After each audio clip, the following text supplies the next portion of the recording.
এখন বলা হচ্ছে একটা দল রাজনীতিতে নির্বাচন বানচাল করার জন্য চেষ্টা করছে, এটা স্বাভাবিকভাবে সবাই ধরে নিচ্ছে, যা জামায়াতকে মিন করছে বা এনসিপি এখানে নির্বাচন করতে চাচ্ছে না, সেটা বিএনপির অভিযোগ। তো এই অভিযোগ খণ্ডনের দায়িত্ব আমি মনে করি যে যাদের বিরুদ্ধে অভিযোগ করছে তারা এই নির্বাচনে তারাও যে আগ্রহী যে ফেব্রুয়ারিতে নির্বাচনের জন্য, আমি ব্যক্তিগতভাবে মনে করি যে সব কটা রাজনৈতিক দলই আসলে ভিতরে ভেতরে চায় যে একটা নির্বাচন হোক, কিন্তু তারা উপরে উপরে তাদের অনেক বিরোধ, বিএনপি জামাত, যে তারা এই চায় ওই চায়, যে আমরা সবাই আগে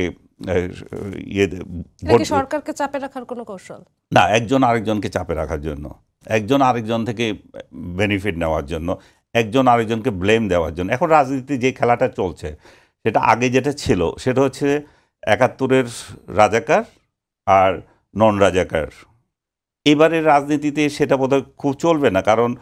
আওয়ামী লীগ যেহেতু নাই, মুক্তিযুদ্ধের শক্তি নাই এখানে, তাহলে অমুক্তিযুদ্ধের শক্তি বলে যাদেরকে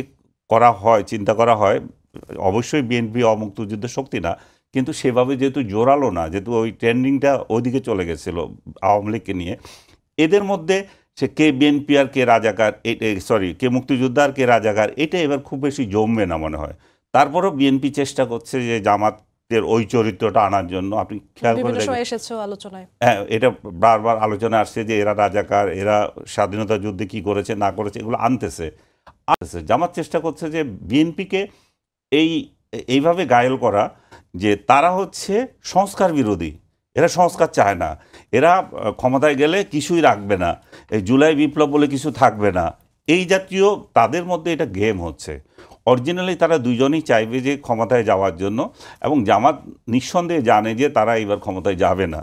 তারপরেও তারা প্রশাসন বলেন, শিক্ষা প্রতিষ্ঠান বলেন, নানা জায়গায় দখলদারিত্ব নিয়ে তারা কিভাবে একটা শক্ত প্রধান বিরোধী দল হিসেবে থাকে, তাদের সেই চেষ্টা থাকবে। আর বিএনপির তো অবশ্যই চেষ্টা থাকবে যে ক্ষমতায় যাওয়া, সেই ক্ষমতায় যাওয়ার